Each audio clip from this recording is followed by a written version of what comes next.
Grécia Antiga, Atenas e Esparta.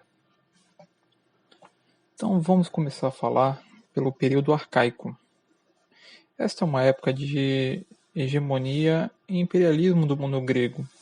Destacam-se as principais cidades-estados, Atenas e Esparta, as quais desenvolveram modelos políticos e organização social bastante distintas.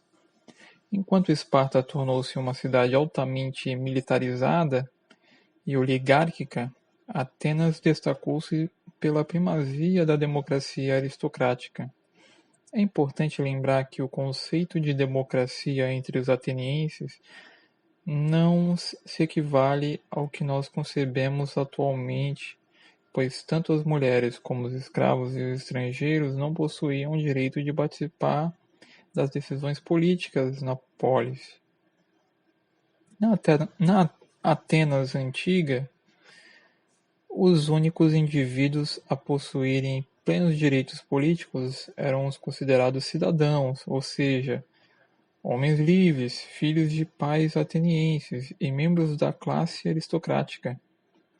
Eram eles que se reuniam em assembleia nos anfiteatros para decidirem os rumos da política local.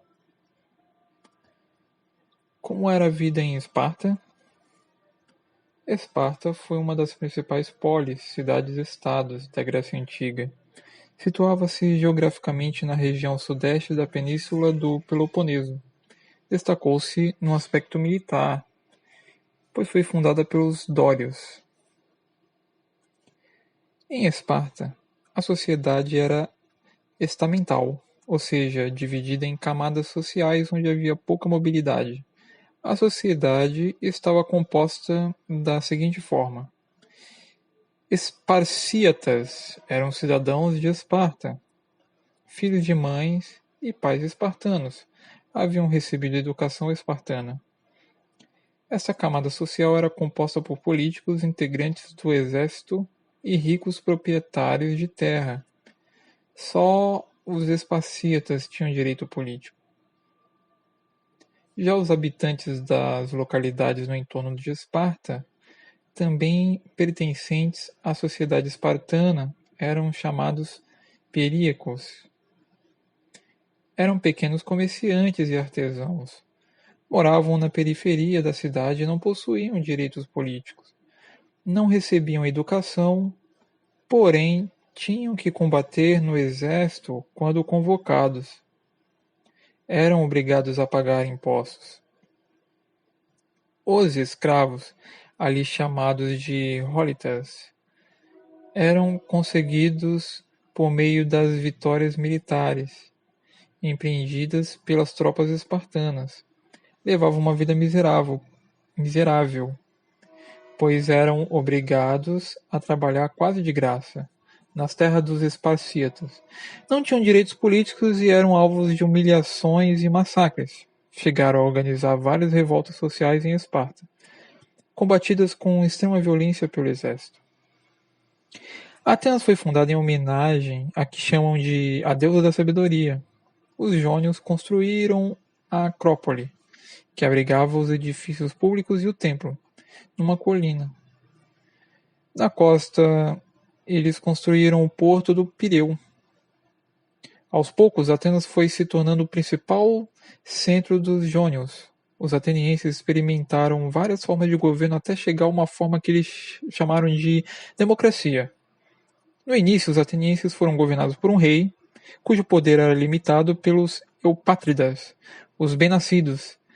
Nesse momento, os atenienses foram governados por uma monarquia baseada numa aristocracia, ou seja, pelos eupátridas, que se revezavam no governo uma vez por ano.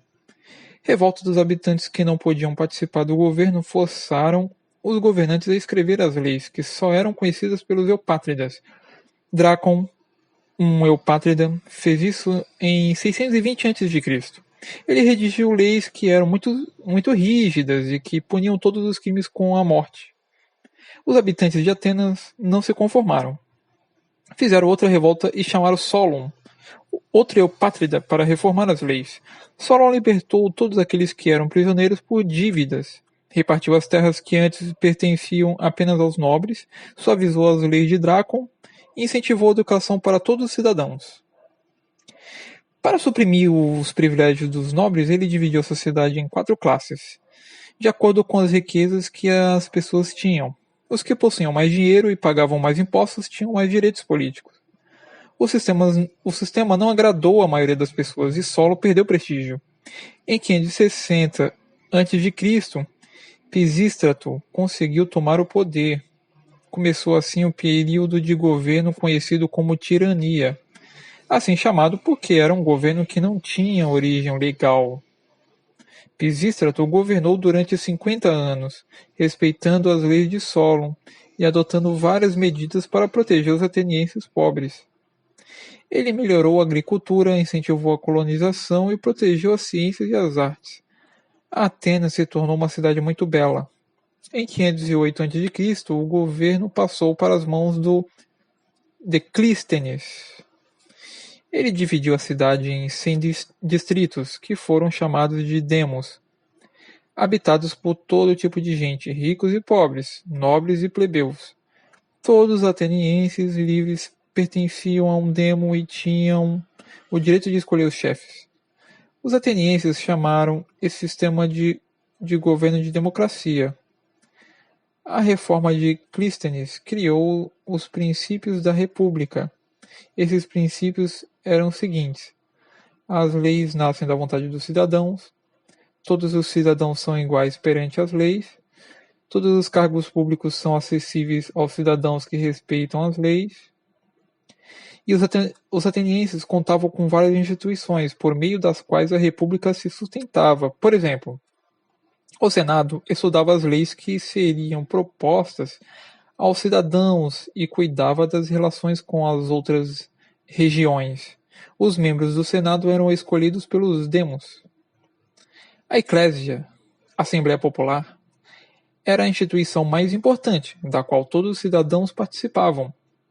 Ela se reunia uma vez por semana em praça pública. Lá, os cidadãos examinavam e votavam as leis propostas pelo Senado. Escolhiam os magistrados e discutiam as questões públicas, ou seja, as que diziam respeito a todos os habitantes da cidade. As decisões da Eclésia não podiam ser contestadas por ninguém. Os cidadãos eram aqueles que nasciam na cidade, cujos pais eram atenienses. As mulheres, as crianças, os estrangeiros e os escravos que formavam a maioria da população de Atenas não participavam da democracia ateniense. Os estrangeiros tinham de pagar impostos e, em caso de guerra, eram obrigados a servir no exército. Em certos momentos, os escravos formaram mais da metade da população da cidade. Eles cultivavam a terra dos cidadãos e trabalhavam nas oficinas dos artesãos. Enquanto o ócio, a reflexão e a valorização das artes faziam parte do universo cultural dos atenienses. Em Esparta, a classe privilegiada priorizava a formação de soldados corajosos, obedientes e bem treinados. Alguns historiadores chegaram a afirmar que Esparta mais parecia um acampamento militar que propriamente uma cidade-estado, com vida social estável. Nessa cidade, com forte vocação para a guerra, praticamente não havia mobilidade social entre os 3 grupos existentes. Os esparciatas formavam a classe aristocrática, a qual era composta pelos filhos dos patriarcas que se julgavam fundadores da sociedade espartana. Ao contrário do que ocorria em Esparta, as escolas atenienses eram particulares. As escolas públicas não existiam. Aos 7 anos, os meninos cujos pais podiam pagar uma escola começavam a frequentar o ginásio, acompanhados de um escravo chamado pedagogo. Ao completar os 18 anos, registravam-se nos demos e prestavam serviço militar obrigatório. Aos 20 anos, tornavam-se cidadãos. Em Esparta, as mulheres ficavam em casa com o dever de educar filhos vigorosos. Toda sua educação era voltada aos deveres domésticos. Em Atenas, a jovem mulher era educada pelas mulheres mais velhas, mães, avós e criadas, as quais lhe ensinavam a tecer e cozinhar. Aprendiam um pouco de música e também de leitura, que iriam ser fundamentais na vida que teriam da dedicação à futura família patriarcal. Quando Aristóteles escreve Política, a ciência da felicidade humana tem como meta descobrir inicialmente a maneira de viver que leva à felicidade humana e, para tanto, dispõe da certeza de Hesíodo, quando ele disse: primeiro a casa, uma mulher e um boi no arado, pois o boi é o escravo do pobre e a casa a comunidade das necessidades diárias, onde a mulher realiza as tarefas. Ou mesmo quando apoia suas ideias para a governabilidade de uma cidade-estado nos dizeres de Homero. Cada um dita lei aos filhos e às esposas, e reafirma a posição da mulher ateniense quando observa que a moderação de uma mulher e a de um homem não são idênticas, nem sua coragem e sentimento de justiça, como pensava Sócrates. Uma é a coragem de comando, a outra de obediência, e o mesmo acontece com outras qualidades.